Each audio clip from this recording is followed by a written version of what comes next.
साताऱ्यातून बोगद्यातून सज्जनगडकडे जाणाऱ्या रस्त्यावर कचऱ्याचे ढीग पडले असून परिसरात दुर्गंधी पसरली आहे. शिवाय भटक्या कुत्र्यांचा वावरही येथे वाढलेला आहे. सोनगाव कचरा डेपोच्या विरुद्ध दिशेला अजिंक्यतारा किल्ल्याच्या पायथ्याशी सज्जनगड, परळी, उरमोडी धरण, चाळकेवाडी पवनचक्की प्रकल्प अशी अनेक प्रेक्षणीय स्थळे असून या ठिकाणी पर्यटकांची नेहमीच गर्दी असते. शिवाय या भागातील लोकवस्ती वाढल्यामुळे रहदारीही वाढली आहे. अशा परिस्थितीत बोगद्यातून बाहेर पडताच नजरेस प्रथम पडतो तो कचरा.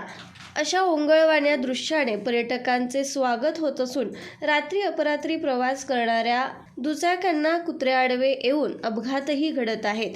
त्यामुळे येथील कचरा हटवून स्वच्छता करण्यात यावी, तसेच कचरा टाकणाऱ्यांवर कारवाई करण्यात यावी अशी मागणी नागरिक करत आहेत. याशिवाय डोंगर उतारावर पायथ्याशी जकातवाडी गाव असून पावसाच्या पाण्याने हा सर्व कचरा जकातवाडीत शिरत असून तेथील लोकांनाही याचा त्रास होत आहे. त्यामुळे प्रशासनाने व संबंधित विभागाने हा परिसर स्वच्छ ठेवावा व कचऱ्याची विल्हेवाट लावावी. विजय लासुरे, VM न्यूज मराठी, सातारा.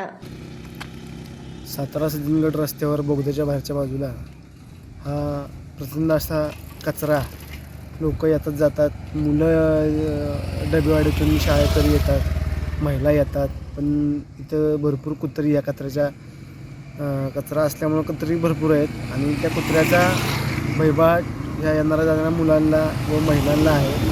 कृपया शासनानं किंवा जे कोण संबंधित अधिकारी असतील त्यांनी या कचऱ्याची विल्हेवाट लावण्यासाठी लक्ष द्यावं अशी आम्ही विनंती करतो आणि त्यांनी ह्या कचऱ्याची विल्हेवाट लावावी.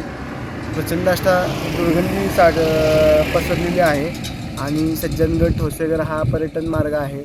उरमोडी धरण त्या साईडला आहे, केळवली धबधबा आहे, पण प्रचंड असा कचरा इथं साठलेला आहे. त्याची दक्षता घ्यावी अशी विनंती आहे अधिकाऱ्यांना.